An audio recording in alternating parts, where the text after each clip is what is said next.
Well, President Dean Fisher, what a pleasure to have you on our Friday forum. It is wonderful to have you and introduce you to the faculty and staff at College of Eastern Idaho. Welcome. Thanks, President Aman. I'm happy to be here. I was pleased to receive your invitation a few weeks back, and happy to carve out some time today to chat with you. Yeah, this is wonderful. I gave you a little bit of an introduction, but about COVID time, we started to do these with internal staff and vice presidents. You know, we were all separated and sent home in March, and it really has caught on, and we've had a lot of interesting individuals. So you being new to Idaho is kind of a real treat for us because you're bringing a wealth of experience from other areas. So, you know, a good way to start, Dean, would be, why don't you just give us that 3-minute background so everybody knows where you came from, and we'll delve into a variety of fascinating topics. Sure. Well, thanks. When I was being introduced, I think actually to the community college presidents or the broader group, Dr. Fox introduced me as from east of here. And I have to say that I flinched a little bit at that for a while. And then there's a lot of places east of Idaho. So I'm a transplant from Oklahoma, which is east and southeast of here. But for the last 3 years, I did spend some time as a provost in upstate New York. And those that have not traveled to New York, upstate New York and New York City are very different places. And so I never was in the city during my time up there as a provost. And I'm originally from Oklahoma, spent over 30 years in the Oklahoma system and retired from a community college in Oklahoma City, trained as a historian. And during the time from the Oklahoma life and the New York life, I was a chief of staff or member of Congress. So I lived in Oklahoma and made airports and hotels my friends as we were doing that. So doctorates in educational policy, bachelor's and master's is in history, ancient history. And that's probably about 3 minutes, Rick, but no, that's really close, and you have yet to meet Vice President Barber. So between this background in history and Oklahoma, you have a lot in common. Just for the record, we're not going to hold either of those against you. Well, actually, I see those things as pluses, not as. So does the vice president. Yeah. Well, you know, I have met your vice president in a virtual environment, I believe, at least once, and it's interesting that if I remember, she has childhood roots about 20 miles east of where I lived the preponderance of my life. So it's a small world. There we go. Okay, that's absolutely the right message. That is the right message. Well, we want to welcome you, Dean, and have you feel comfortable. And because you didn't say you're from California, it makes it. No. Okay, there we go. No, the only other thing, and I assume that Lori will echo this, I will immediately disconnect and hang up on you if somebody reminds me about a Fiesta Bowl. That's the forbidden topic. We will stay away from that as we pursue. That's good. Well, let's do this. What a pleasure to have you. You know, we just met personally for dinner last weekend, and we've had a lot of Zoom, and I've really appreciated your background, and having that legislative background has been wonderful too. We're going to be going into legislative session in January, and maybe we'll talk about a couple of those things. But you know, not being from Idaho, I am really curious what your impressions are of Idaho, and especially CSI. I always have facility envy every time I go to CSI. You haven't visited our campus yet, and you will, but you've got a beautiful campus. and a long history. So you've stepped into a wonderful place. Wow, that's a pretty wide open question set there that you've thrown at me. Pretty much. Well, my first reaction is obviously you're right. We've got a beautiful campus and beautiful facilities, and the campus that I think I've inherited, I think it rivals some of the university campuses around the state. It's beautiful. We've got nice facilities, and I haven't had a chance to get over to your campus, but I will. So yes, I think that we've got a great institution, great facilities, and lots of things. I kick over a lot of rocks, and I find mostly good things under those rocks, which is what a new president wants to do, is to find lots of good things. One of my other impressions about Idaho right now, and we can use this as a framework for talking about legislative matters if you want, is politically, Idaho is very similar to my home state, and I don't want to get into the red and blue discussion, but Yeah, let's not. Yeah. I'm not. No, I'm not. I'm just going to say that the landscape is similar to my home state, so I understand that landscape. But one of my other impressions is that it's always contextual. Idaho higher education, Idaho agencies received a 5% cut, and then 2% clawback in the previous year, so 7%. The institutions in New York right now that are part of the public system, all right, I didn't mute my phone. There we go. They've experienced a 20% cut, and yeah, and the institution that I worked at for so long, they just had a 12% cut in state appropriations. So I'm not saying that it could have been worse is a nice way to think about life, but I don't. All right, I'm gonna mute this thing. Okay. Sorry about that. There, it's done. It's muted. But I don't know that we realize that the enrollment declines here have not been as deep and severe as other institutions around the country, and the budget cuts have not been as severe. So I think that our climb back into some degree of normalcy will be a little easier than a lot of other places around the country. And I don't know if sometimes without that context that people realize we're not in as bad a shape as others across the country and like institutions.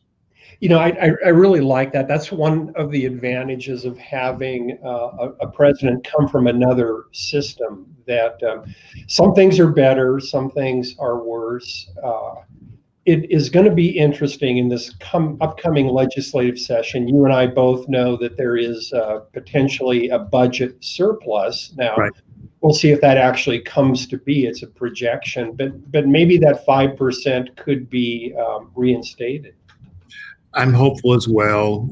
It would seem hard to defend a budget surplus that is that large and not restore some of those losses that are there in all of our budgets. So I'm hopeful, like you are, that we can get some restoration of some of those funds, and it'll be a welcome news to get that next spring. Exactly. So let's delve for just a couple minutes into CSI and programming. So why don't you tick off a couple of those really innovative programs that you're seeing at CSI? So what are you seeing that you're really impressed with that is going well? And let me add one other thing too, that you have got a very broad spectrum of what you deliver, everything from theater to music to all of those kinds of things that we don't have here at CEI. So what are you seeing you really like? What are those 3 or 4 wonderful programs? Well, I'm going to steal one item, and then I know that we'll kick it down probably for a broader conversation. But as you know, I've got a lot of interest in cybersecurity, so I'm excited I'm excited about what we've got, but I'm excited about what we can do in the cybersecurity space. So that's exciting to me. Yeah. I'm incredibly impressed with what we do in the health careers, Mhm. programming. Yeah, I've got nursing, I've got hygiene, I've got radiologic tech, surge prep, vet tech. I mean, I don't know that I can really figure out what we don't have in terms of the way that we serve those that are seeking some health career. We're very robust there.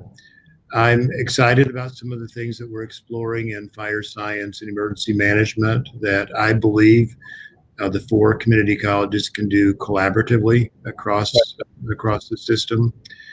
And it might sound kind of morbid, and it's not linked to the pandemic, so please nobody go there. But I actually think that one of the programming gaps that we've got in the state is no one does mortuary science or funeral science, and I think that there is a regional need for individuals within that space. So we are looking at that.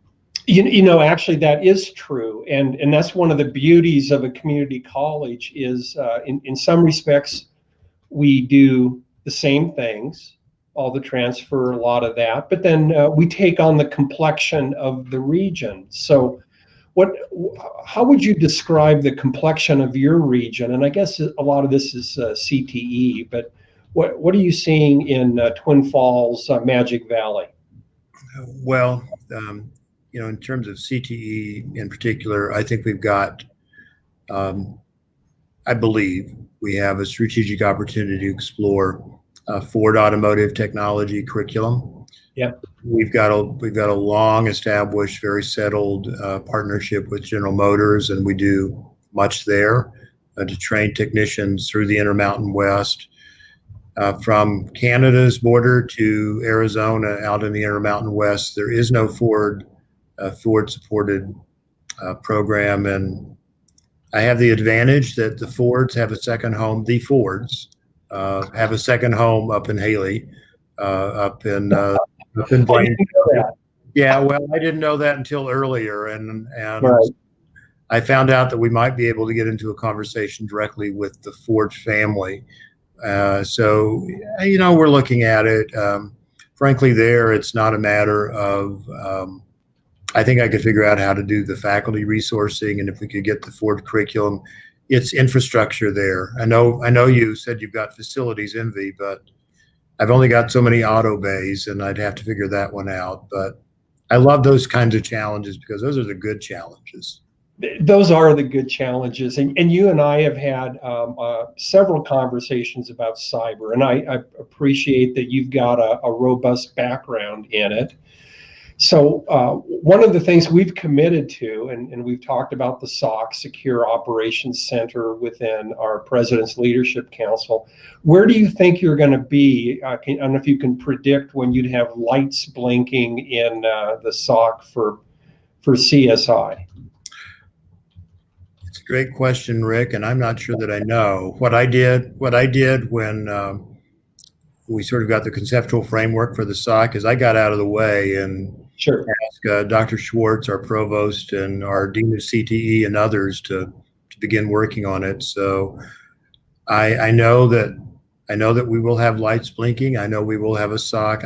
I'm not sure that I know the timetable. No, and that's absolutely fair. We've been deeply involved with that. So we've committed to try to have something in January, so that when the four of us community college presidents begin to talk to legislators, we want them to know that we have taken that funding seriously, and we've been aggressive with it. And I think you will either be there or very close, I'm sure. We will be.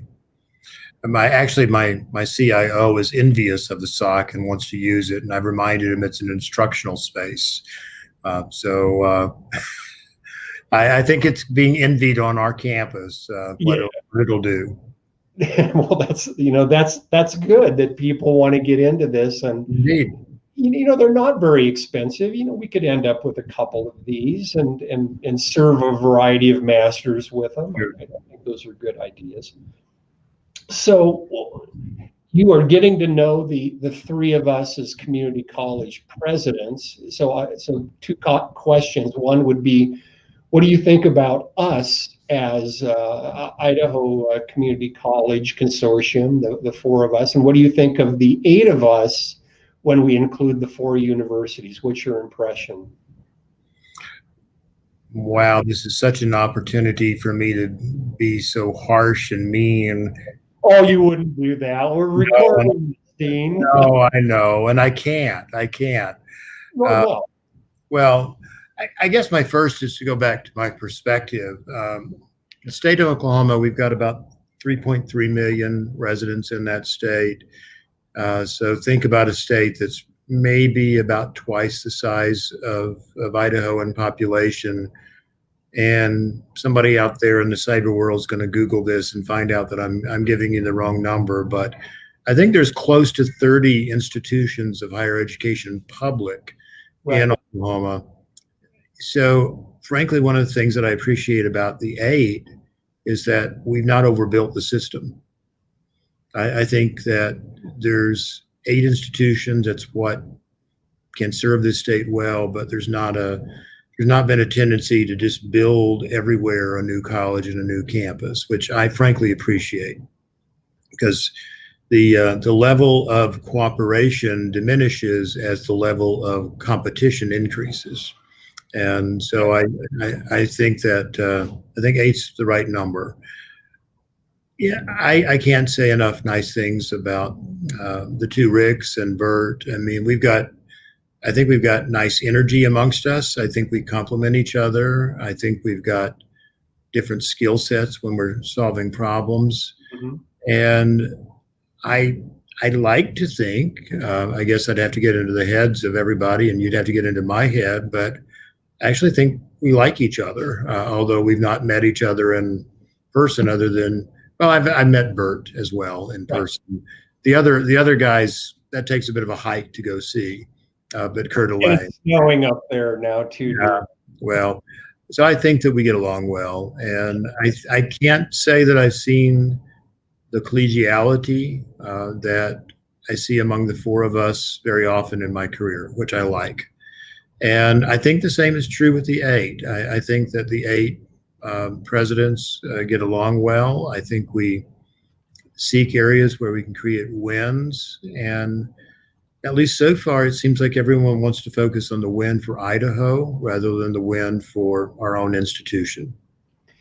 You know, and you probably have heard stories about the past. You know, you back up maybe 3 years or so, and it was really institution centric especially when it came to the universities. I think really the four of us, initially 3 of us, and then CEI is new as a community college 3 years ago, but the 4 of us really have worked well together. And again, we have gone before JFAC together, gone before House and Senate Ed together. It gives us a level of credibility and some solidarity that the universities wouldn't have when they go up individually. So yeah, there's a I think he's a sociologist that wrote this like massive volume about understanding culture, and he's talked about when you're bringing new people into a culture and organization, the stories they tell and their artifacts, and it all begins to tell the story about the culture. I've heard a lot about the stories of 3 or 4 years ago and the level of competition and perhaps the lack of civility and collegiality. So I'm glad to be a part of 7 others than myself that are collegial, rather than have experienced the other. Exactly. And you're from New York, of course. You're coming from a massive system. I came from Oregon, where there were 17 community colleges, and when I moved, College of Western Idaho didn't exist. I came as the initial vice president of instruction, and that has emerged over 11 years, and we have emerged here over 3. So Uh, Talk about, this is a philosophical question. Talk about the difference between a university and a community college. What do they both bring? Compare and contrast. If you're a historian, you compare and contrast.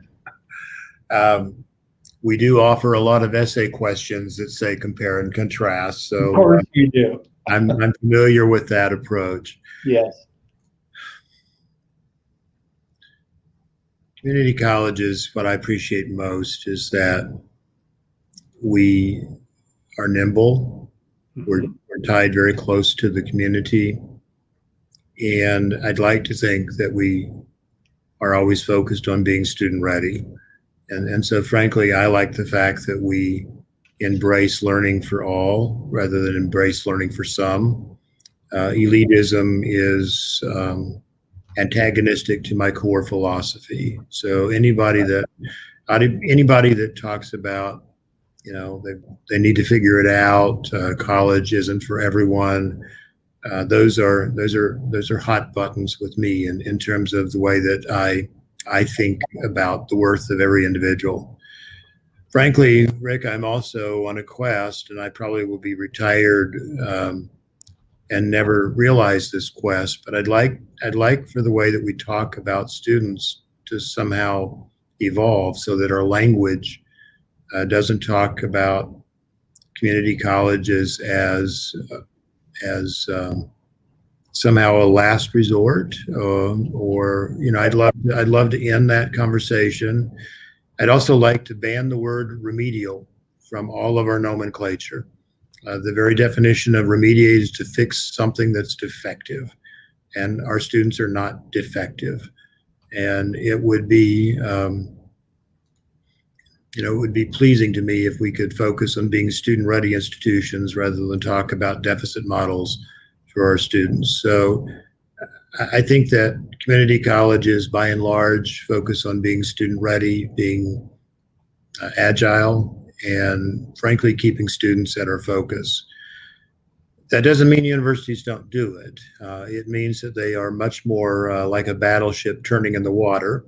Sure. And I'm not diminishing the importance of research and scholarship, but you build a reward system at the universities for promotion and tenure that isn't necessarily anchored in doing what's right for students and having excellence in teaching, you're going to get a very different culture. And the culture that's created with the incentives that universities attach for other things creates just a very different dynamic. And I'm not saying it's wrong. I'm saying it's not somewhere that is copacetic with my philosophy. One of the things we talk about here is we pick this on purpose. Mm-hmm. And any of us could go into a university setting or into the community college. And we are seeing, I think, an appreciation, and maybe we'll get into legislators in a bit, but I think our legislators really appreciate that concept of skills, time to degree and skills. And they may not have the same appreciation for research that we could, but I think you beautifully described what our philosophy is here at CEI as well. Is we're open to everybody. We really don't care. Maybe you don't speak English. We have a place for you. Maybe you've got your PhD in physics and want to learn how to weld. We have a place for you. So we really don't care about your background. It's the future that's important. Yeah, and I think you're right about the way that state and federal policymakers are thinking about education is looking at skills and competencies. If I were offering any criticism of community colleges and universities all in one fell swoop, I'd say our traditions sometimes get in our way. That we think about learning in semester constructs. We think about how long was their derriere in a seat. Right. Instead, we need to think about scaffolding competencies, because frankly, do they need to be there for 15 weeks and a final exam week if they can demonstrate that they know the stuff that you're going to teach? If we focus on competencies and we think about micro credentials and scaffolding skills, I think we get a lot of traction really fast. And I don't want to diminish what your faculty and your staff and you do to produce learners in the same way that I wouldn't want to diminish what we do. But Right. ultimately, industry wants people with skills. They don't want people with degrees. Exactly. Yeah. Okay. Well, you'd fit in well here. Those are the discussions we have all the time, and I know that that CSI sees things in the same way. Mm-hmm. So let's talk for a minute, and sometimes we use the term outcomes-based funding or performance funding, and we're delving into that. So if you could be king, and if a legislator came to you and said, Dean, if I could fund you, but you've got to tell me what it is I should fund you on, not simply because you're a 50-year-old institution. What is it that you do that I would need? What are a couple of the areas you would point out for funding? So outcomes-based funding approach.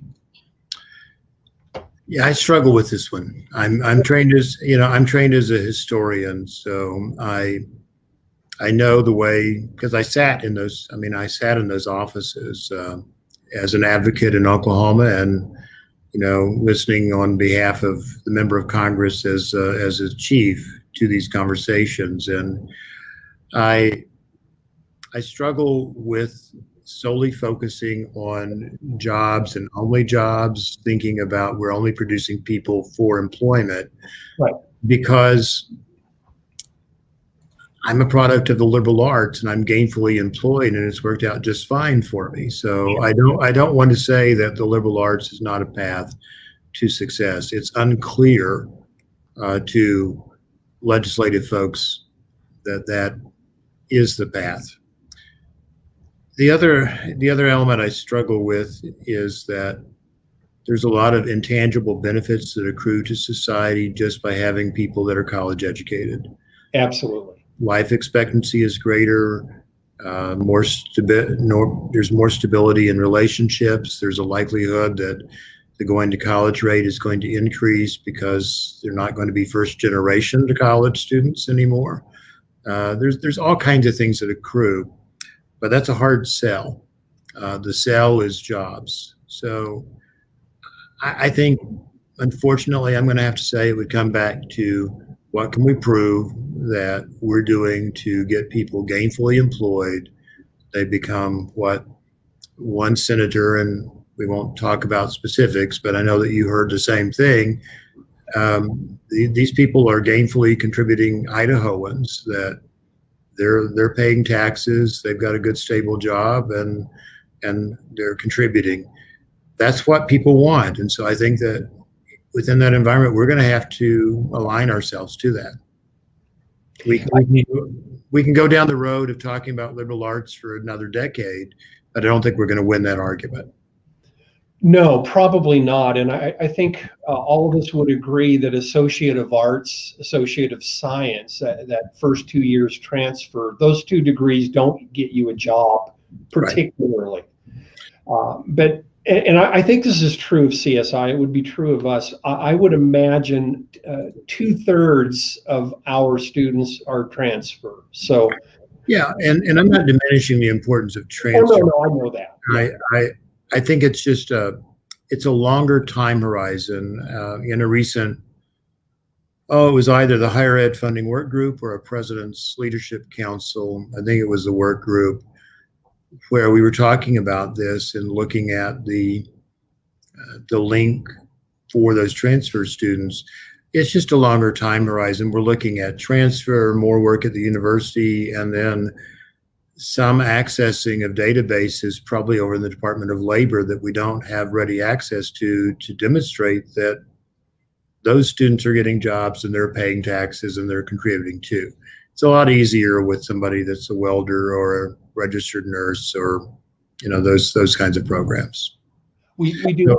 So I don't know that I answered your question, but I'm not sure that I have a perfect answer for that. No, you skillfully avoided it, but I'm going to help you a little bit. So I would say that clearly a job, and we've heard that Sure. as we're in these.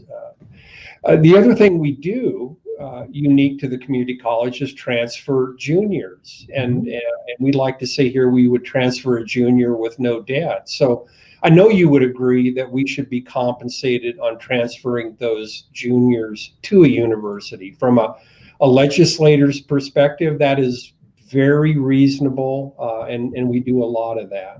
I was the one, I think, that said that in that work group that we need to get credit for that. Yes, we do. And we need to be able to have access to appropriate other government databases to demonstrate the success that accrues, whether it be the transfer, and then I think ultimately the job placement after baccalaureate completion. Exactly. Let's shift a bit into workforce. Sure. So CSI has been deeply involved in the workforce, deeply connected with business and industry there. So put on your workforce hat and this is a skills discussion. What's CSI doing that you really appreciate in that realm of workforce, working with business and industry? I think really the core is that we've got a talented team in our workforce division that are talented listeners. They actively meet with employers, they listen well, and then we can develop the customized training. They're also very good advocates for what we do that's already prepared and, if you will, bundled. They're amazing listeners. For example, AgriBeef is arriving here in the region, and describe what that is, Dean. That's a big deal. I don't know that we know about that. As we were moving into other questions, I feel like I gave you an inadequate answer about the Magic Valley just a few moments ago. Sure. So let me use AgriBeef as a reminder. Right. What's going on here in terms of new program development, and it's going to require some conversations between President Green at U of I and myself, but this is the epicenter of agriculture in the state of Idaho, at least as far as many of us are concerned. Mm-hmm. I know they grow things in other places in Idaho. So I don't need nasty grams that you grow potatoes in eastern Idaho. I know that, but I'm glad that you have a great partnership with them. That's great to know. Yes. But in terms of the ag industry, it's just massively growing here, and AgriBeef is just one of those. But the AgriBeef will be building a plant in Jerome County, about 10 miles to the north of the campus here, and it's very high-end beef. It's Wagyu and Kobe beef. Mm-hmm. Those are not cheap cuts, and right. So they're going to be hiring about 350 people, and so we're customizing onboarding and training for them right now, and that's the kind of work that workforce team does. Other examples: Cliff Bars and Chobani and McCain Foods. All of these rely on us for customized training. And an example of ag expansion here in the region, not a large addition of new employees, but a fascinating byproduct of research. The Schooler Company, which is out of Nebraska, it's a grain processing company. Uh-huh. They've normally manufactured barley and malt for obvious beverage purposes, and that's been their core industry. But some of the researchers figured out a way that you can fracture barley, and nutritionally it resembles fish meal. So they're going to be fracturing barley up in Jerome, manufacturing barley-based fish meal, and providing that to the trout industry here in the valley, which is just fascinating to me. And I'm sure the smell will be better than normal fish meal production. It is. So again, you've really demonstrated that the four community colleges do a lot of the same thing, especially transfer of juniors to a university. But then we also take on the complexion of our region. And again, I like the idea that you pointed out your workforce team listens. We do too. And one of the things that that I brought up multiple times when we talked with Idaho National Lab is, as a new community college, don't make us guess what you need. So tell us, we'll listen, and we'll develop those programs. And literally, that's where cybersecurity initially came about, because of the importance of that. Well, Rick, if I may, that aligns with my philosophy about the way that we're student ready. I think too often we don't listen to students, and we use language that makes sense to us. We create systems that make sense to us, and we don't listen to students. So COVID, you were hoping for a respite from that, but I was hoping to not use that word. I know. I apologize. It's a different question than you might think. So okay. COVID has changed everything for us, and we kind of use the analogy that 9/11 changed everything. COVID has changed everything. So from your perspective, as you are leading CSI, what do you think a couple of those big core changes in higher ed are coming about or will come about because of COVID? Because it is affecting all of us significantly. So what comes to mind? One is, I don't think I'm going to have to spend a lot of classroom instructional technology funds out of my normal budget for a few years. I've got so many technology items in the classrooms around the campus that they shouldn't have to be replaced for at least a year or two. Right. A quick aside: I have an owl now in my office, in my boardroom. I should have been using it, I guess, today, but no. Now I've got facility and IT envy both. So thank you for sharing. In my boardroom, I've got an owl, and I checked that out because somebody named Rick told me about it. Tell our viewers, in case they don't know, what an owl is.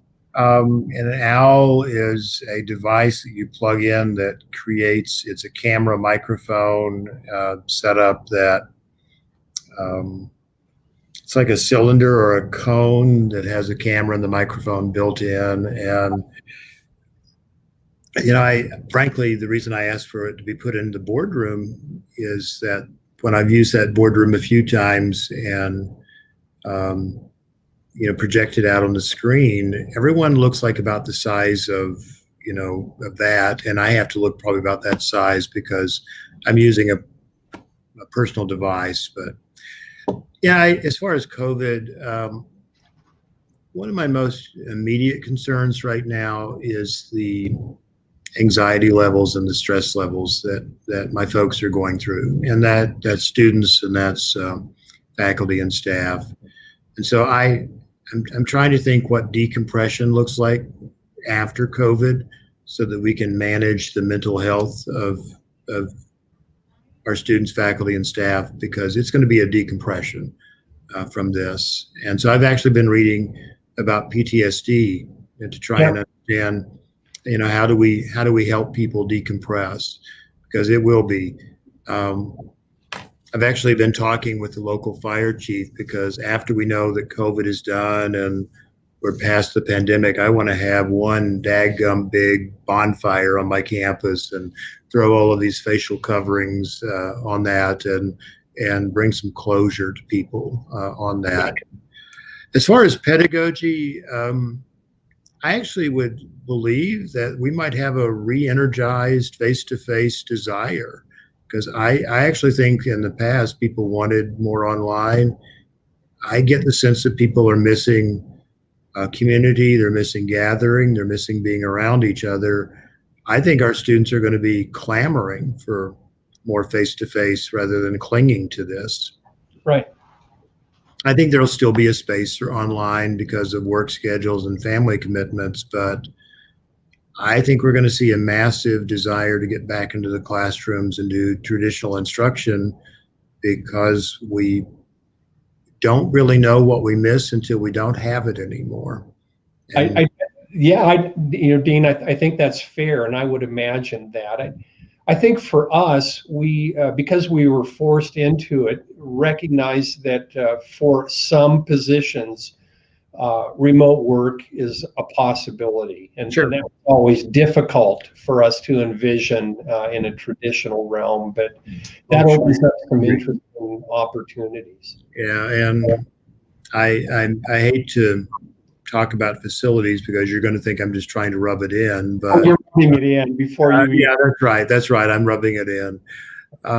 I hope that I do have a return to face-to-face instruction and a campus presence. Otherwise, I got a lot of brick and mortar I don't need. Yeah, exactly. Let's do a 90-degree turn here. This is I'd be interested in this. So part of our job is to be out in the community, and part of the reason to be out in the community is to raise money. So you are new to the community. So what is how do you reflect on that role of a president out in the community, building collaboration and raising money? One of my first priorities when I got here was just try to start getting involved in interacting with business leaders in the community, and I've done so. Yeah. I think my evidence of that is I was yesterday asked if I would serve as the president-elect for the chamber this next year, and the Rotary has asked me, and I'm tempted to say no to both. No, absolutely say no. Just say no. Don't make eye contact with them. No. And I don't think it's the fact that I'm the new guy in town. I mean, I really am getting to know the business community, and also connecting with the legislative community, because there's another way to raise money, and that's connecting with the legislative folks. So I think I'm getting embedded, and the folks at Chobani, the general manager regionally, he told me the other day, he said, I'll give you money. You just tell me how the return on investment gives me the same amount back to Chobani, and I'll give you money. Wow. What a great story. And an example, I mean, it's the folks from Schooler. I just asked them if they would resource our food pantry, and they're providing ongoing checks every month to resource the food pantry. And yeah, there's a lot of people that are very willing to contribute to help students in need, to help organizations. You just have to ask. I mean, you really just have to ask. It's really about the story. So going out and tell the story, and you're right. People want to give. They like education. They appreciate education. So it's not a hard story to tell. No, and there's lots of outcomes. I suspect that the name has reached over into Eastern Idaho as well. On that Ford curriculum, Greg Middlecoff from Middlecoff Ford will write a check tomorrow to get us started. We just have to work it out with Ford. Wow, that is amazing. Yeah. What would you say your biggest challenge is as a new president at CSI? Earlier you said that we were a 50-year-old institution. We're 55 years old, and so I think that learning the culture of an organization, frankly, sometimes facilitating conversations so that we can have the courage to talk about what's not working, and to discontinue those. And a couple of hours from now, I'm holding a virtual, I'm calling them solution summits. We're working on our strategic plan. I like that. Yeah. And our solution summit today is about sustainability. And so there's going to be some interesting conversations, I'm sure, that will emerge, because we've gone through ideation about how we can improve student achievement, how we can improve student access. And now we need to have those conversations about what do we stop doing so we can do these other things. And so I think those are challenging because there's a lot of stakeholders that have a lot of interest in things and the way they're done. But I actually think my biggest challenge right now is that we're using an ERP, a student information system, Genzabar, that has been, I hope most people out there that are watching understand this cultural reference. My guess is almost all will. We've MacGyvered that thing for about as long as it can be MacGyvered. It's MacGyvered, and it's got a shelf life that's pretty short now. So we're going through a process. We're calling it Project Polaris, our North Star, and we're working to select a new ERP. And sometime in the next 60 days, I'm going to need to, with my cabinet, make a decision to go with Workday, Anthology, or Ellucian. Those are our three. Those are our three vendors, and we're working on narrowing that some more. That's a massive decision because it's to the core of the institution. No question about that. We did that 3 years ago, and we are a colleague. So Ellucian is essentially one of those, and an interesting solution. Yeah, we looked at Ellucian Colleague. Exactly. Yeah. Well, let's do this, Dean. We've gone through our 45 minutes already, but what I'd like to do is have a guest close with 2 or 3 leadership principles that you've used over the course of your career. So what sage advice do you have for us? Oh, what a wonderful pun. Sage advice at the time of Thanksgiving. So there's a wonderful double entendre. There's a book that has been really helpful for me to frame out the way I approach problem solving, and it's The 4 Disciplines of Execution by Sean Covey. And I encourage the read because we sometimes get lost in the whirlwind and we don't focus on the big goals. And so to give you a context of how I used WIGs, Wildly Important Goals, and 4DX to problem solve, when I arrived on June the 1st, we were sitting at almost 17% down, 16.6% down, and trying to build a budget looking at being 4% down. Mm-hmm. And I pulled some stakeholders together, a cross-functional group. We met multiple times a week, and we all knew that the wildly important goal and everything else was subordinated to that wildly important goal was getting us to 4% down, because everything else was irrelevant. Mm-hmm. Really, it was. I from time to time had to pull people back in conversations. None of that stuff matters if we can't, I can't build student programming or student life or, an athletic participation budget. I can't build any of that if I have a budget collapse. So we're going to focus on this first wildly important goal because everything else gets easier. Right. And I'm so proud of the team. We got together multiple times a week, and frankly, the way that Covey encourages 4DX is everyone agrees what they're going to do, and then there's a cadence of accountability at the next meeting where they have to talk about what they were going to do and what they got done and what they're going to next get done. And it creates this personal and collective accountability. And Rick, we ended up 3% up in headcount, 1% up in credit hours, and it was such a remarkable transformation of the campus. Yeah. It was wonderful. But 4DX, Covey is important. And frankly, there's another part of Covey that encourages you to look at the leading indicators rather than the lagging indicators.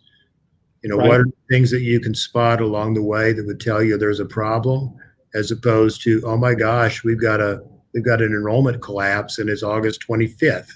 Well, you can't do anything except, go get a beverage and try and calm your sorrows. Right. Well, Dean, those are wonderful selections and great advice. So, what a pleasure to have you. And again, I think this is a great way to introduce you. And I think what our faculty and staff would recognize is that we have similar approaches, and we realize the importance of what community colleges do for Idaho, and it's unique. It's not the same thing as a university, but very important to the workforce and very important for an educated workforce. So what a pleasure to have you for 45 minutes, and it is great to have you talk with our viewers. So thank you.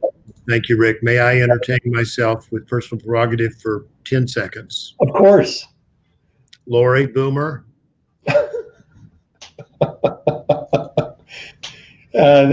We can edit that out if we need to, Dean. Take care. Bye. Absolutely. So thank you all for watching, and we are looking forward to the weekend, and want to wish you well for that. So I'm glad you had a chance to meet President Fisher.